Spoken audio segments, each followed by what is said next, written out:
तारीख थी 22 जनवरी 2022। हरियाणा के सोनीपत जिले के थाना गन्नौर में एक 22 साल की लड़की की गुमशुदा होने की रिपोर्ट लिखवाई जाती है। रिपोर्ट दर्ज होते ही पूरे पुलिस डिपार्टमेंट में तहलका मच जाता है, क्योंकि गायब होने वाली लड़की ने कुछ समय पहले ही एक प्रतिष्ठित एग्जाम पास करके पूरे जिले में सुर्खियां बटोरी थी और वो फिलहाल कनाडा में रहकर पढ़ाई कर रही थी। वो लड़की हाल ही में हरियाणा वापस आई थी। केस दर्ज होने के बाद मामले की जांच के लिए यह केस क्राइम ब्रांच को सौंप दिया जाता है। महीनों तक जांच चलती रहती है, लेकिन पुलिस के हाथ फिर भी खाली ही रहते हैं। लेकिन 9 महीने बाद एक ऐसी सच्चाई से पर्दा उठता है जिसे सुनकर हर किसी की होश उड़ जाते हैं। इस लड़की को प्यार हुआ था, लेकिन प्यार में इसे धोखा मिला और इस प्यार की कीमत इस लड़की को इस तरह चुकानी पड़ी कि किसी ने कल्पना भी नहीं की थी। पूरी कहानी सुनकर आप भी चौंक जाएंगे और शायद आप भी प्यार करने से पहले 10 बार सोचेंगे। इस घटना को अंजाम देने के पीछे की वजह बहुत ही अजीब थी। तो आखिर क्या है इस घटना की पूरी कहानी? लड़की के साथ क्या कुछ हुआ था? घटना के पीछे की कहानी क्या थी? चलिए जानते हैं सब कुछ डिटेल से। आप खुद को और अपनों को भी सुरक्षित रख पाएं, इसलिए आप लोगों का इस केस के बारे में जानना जरूरी है। तो चलिए कहानी शुरू करते हैं, लेकिन पहले इस चैनल को सब्सक्राइब करके बेल आइकन जरूर दबा लीजिए। दोस्तों, हम हरियाणा के मशहूर मोनिका केस की बात कर रहे हैं। 22 साल की मोनिका हरियाणा के रोहतक जिले के बलंद गाँव की है। बचपन से ही मोनिका पढ़ने में काफी तेज थी, इसलिए परिवार वाले इसे आगे तक पढ़ाने का फैसला करते हैं। मोनिका भी उनकी उम्मीदों पर खरी उतरती है और लगातार पढ़ाई में अच्छा करती रहती है। एक समय बाद मोनिका कनाडा की एक यूनिवर्सिटी से आगे पढ़ाई करने का फैसला करती है। परिवार वाले भी मोनिका के इस फैसले में उसका साथ देते हैं, लेकिन समस्या ये थी कि मोनिका को कनाडा जाने से पहले एक एग्ज़ाम क्लियर करना था। इसी एग्ज़ाम की तैयारी करने के लिए वो अपना घर छोड़कर अपनी मौसी के पास गन्नौर आ जाती है। मौसी के पास आकर रहने का यह कारण था कि मोनिका आराम से पढ़ाई कर लेगी। यहाँ रहकर मोनिका अच्छे से पढ़ाई भी करने लगती है। इसी पढ़ाई करने के दौरान उसकी नज़र पड़ोस में रहने वाले एक लड़के से मिलती है और काफ़ी दिनों तक उन दोनों की आंखें चार होने लगती हैं और देखते ही देखते दोनों एक दूसरे को दिल में पसंद करने लगते हैं। जिस लड़के को मोनिका पसंद करने लगी थी उसका नाम सुनील उर्फ शिल्ला था। बहुत जल्द मोनिका सुनील के प्यार में पड़ जाती है और दोनों एक दूसरे को दिलो जान से चाहने लगते हैं। इसी बीच मोनिका का आईलेट्स पेपर पास आने लगता है और वह पास करके कनाडा जाने की तैयारी में लग जाती है। मोनिका की इस कामयाबी पर घर वाले बहुत ज्यादा खुश होते हैं। मोनिका की इस कामयाबी की चर्चा जिले भर में होती है। सभी कागजी कार्रवाई पूरी करने के बाद मोनिका फाइनली 5 जनवरी 2022 को कनाडा चली जाती है। कनाडा जाकर मोनिका बिजनेस मैनेजमेंट का कोर्स करने लगती है। अभी मोनिका को कनाडा गए कुछ ही दिन हुए थे कि सुनील मोनिका को फोन पर शादी करने के लिए जल्द से जल्द भारत बुलाने लगता है। सुनील की जिद की वजह से मोनिका महज 17 दिनों बाद कनाडा से भारत वापस आ जाती है। 17 दिनों बाद यानी 22 जनवरी को अपने घर वालों को बिना बताए मोनिका कनाडा से भारत वापस आ जाती है। भारत आने के बाद ये अपने लवर सुनील से मिलती है और लोगों की नज़रों से बचते हुए ये दोनों एक दूसरे के साथ रहने लगते हैं। फिर 29 जनवरी 2022 को मोनिका गाजियाबाद के आर्य समाज मंदिर में सुनील के साथ गुपचुप तरीके से शादी कर लेती है। शादी के अगले दिन ही यानी 30 जनवरी 2022 को मोनिका बिना किसी को बताए वापस कनाडा चली जाती है और अपनी पढ़ाई में लग जाती है। अब अगले कुछ महीनों तक मोनिका कनाडा में ही रहती है, लेकिन अब उसके व्यवहार में कुछ बदलाव आने लगता है। जब भी मोनिका के घर वाले उसे कॉल किया करते थे तो मोनिका उनका फ़ोन कट कर देती थी या फिर बातों को टाल देती थी। ऐसा अप्रैल महीने तक चलता रहता है। अप्रैल के अंत तक स्थिति ऐसी बन जाती है कि मोनिका अपने परिवार वालों व रिश्तेदारों का फ़ोन उठाना तक बंद कर देती है। यहाँ तक कि करीबी रिश्तेदारों का नंबर ब्लॉक लिस्ट में भी डाल देती है। कुल मिलाकर चाहकर भी परिवार वाले मोनिका से कोई कांटेक्ट नहीं कर पा रहे थे। अब अगले कुछ दिनों तक मोनिका के परिवार वाले उससे कांटेक्ट करते रहते हैं, लेकिन कहीं भी मोनिका का अता पता नहीं चलता है। अंत में मोनिका की मौसी गन्नौर थाने में जाकर उसकी लापता होने की रिपोर्ट दर्ज करवाती है। इस रिपोर्ट में मोनिका की मौसी अपने पड़ोसी सुनील पर अपहरण का आरोप दर्ज करवाती है। इस रिपोर्ट के आधार पर गन्नौर पुलिस जांच आगे बढ़ाती है, लेकिन जांच की रफ्तार इतनी धीरे थी कि मोनिका के परिवार पहले हरियाणा के मुख्यमंत्री और फिर गृह मंत्री तक अपनी फरियाद लेकर जाते हैं कि इस केस को क्राइम ब्रांच तक सौंप दिया जाए। मोनिका के परिवार वालों की रिक्वेस्ट पर इस केस की जांच रोहतक आईजी को सौंप दी जाती है। रोहतक आईजी इस केस की जांच भिवानी सीआईए टीम को सौंप देते हैं। अब पुलिस सबसे पहले इस केस के प्राइम अक्यूज सुनील की तलाश में लगती है। काफी कोशिशों के बाद भी सुनील का कहीं अता पता नहीं चलता है। लेकिन पुलिस वाले हिम्मत नहीं हारते हैं और अपनी मेहनत जारी रखते हैं। इसी क्रम में पुलिस को कहीं से पता चलता है कि सुनील उत्तर प्रदेश में रह रहा है।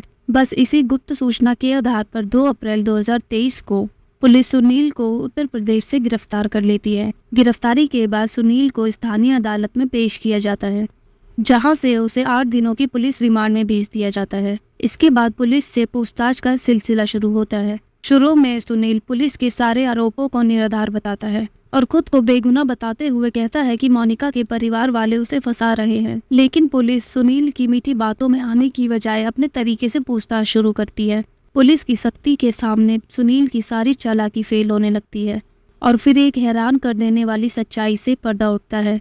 सुनील बताता है कि उसकी पहली मुलाकात मोनिका से तब हुई थी जब वह अपनी मासी के घर पढ़ने आई थी। तब सुनील मोनिका की मौसी के घर से दूध लेकर आया जाया करता था। यहीं मोनिका की मौसी सुनील की मुलाकात मोनिका से करवाती है और दोनों एक दूसरे को भाई बहन मानने लगते हैं।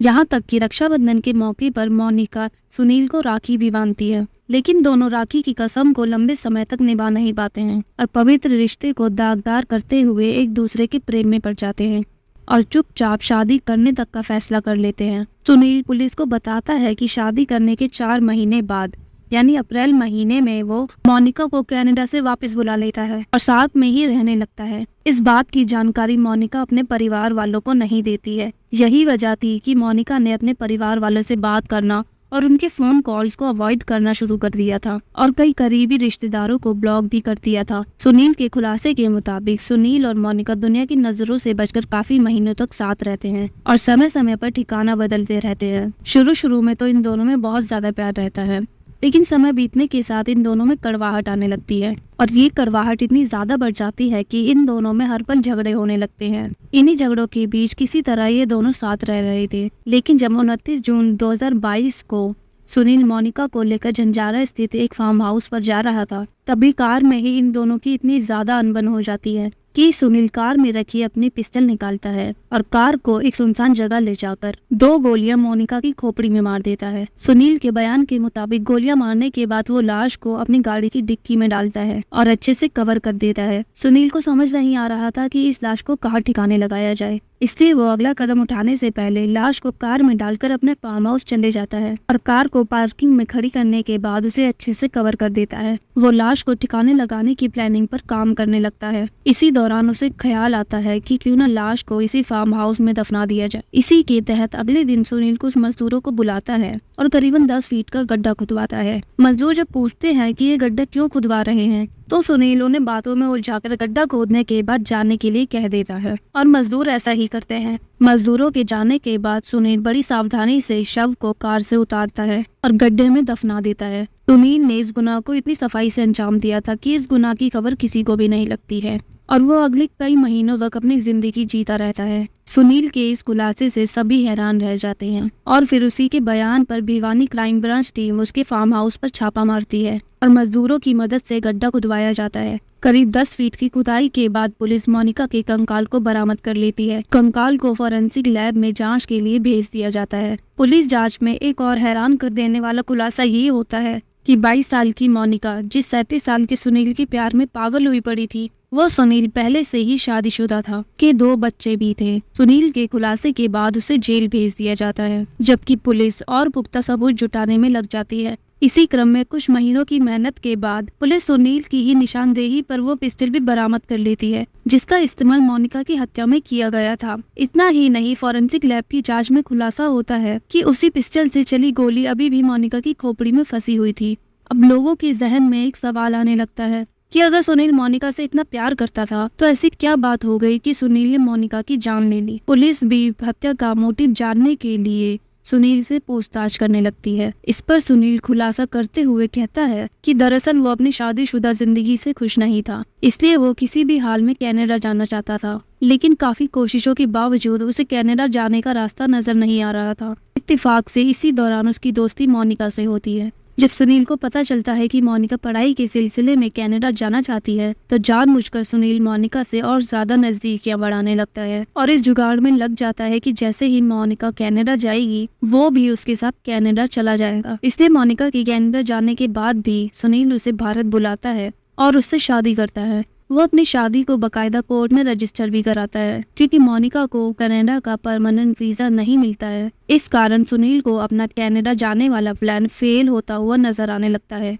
इसके बाद मोनिका जब कनाडा से वापस भारत आती है तो वो वापस कनाडा जाने से मना करने लगती है। इस कारण सुनील को डर सताने लगता है कि अगर मोनिका वापस कनाडा नहीं गई तो उसका राज सबके सामने आ जाएगा और उसके कनाडा जाने के सपने पर भी पानी फिर जाएगा। बस इसी के बाद दोनों में अनबन बढ़ने लगती है। सुनील अक्सर मोनिका से कनाडा जाने के लिए कहता था, जबकि मोनिका किसी भी हाल में सुनील के साथ भारत में ही रहने की जिद करने लगती है। बस इसी बात पर इन दोनों के रिश्ते बिगड़ने लगे और इनके रिश्ते इतने बिगड़ गए कि एक दिन सुनील ने तैश में आकर मोनिका क्या कर दी और लाश को अपने फार्म हाउस में दफना दिया। सुनील अपने इस गुनाह को छिपाने की जी तोड़ कोशिश करता है, मगर वो लंबे समय तक ऐसा नहीं कर पाता है और फाइनली 9 महीने बाद उसके गुनाह से पर्दा उठ ही जाता है। फिलहाल इस केस की बात करें तो सुनील पर मोनिका के मर्डर के अलावा सबूत मिटाने और धोखाधड़ी के मामले भी दर्ज किए गए हैं। हैरानी की बात तो यह है कि हरियाणा के अलग अलग थानों में सुनील के खिलाफ आपराधिक मामले पहले से ही दर्ज है, लेकिन अब तक उस पर कोई भी कार्यवाही नहीं हुई थी। फिलहाल सुनील जेल में बंद अपनी सजा के ऐलान का इंतजार कर रहा है।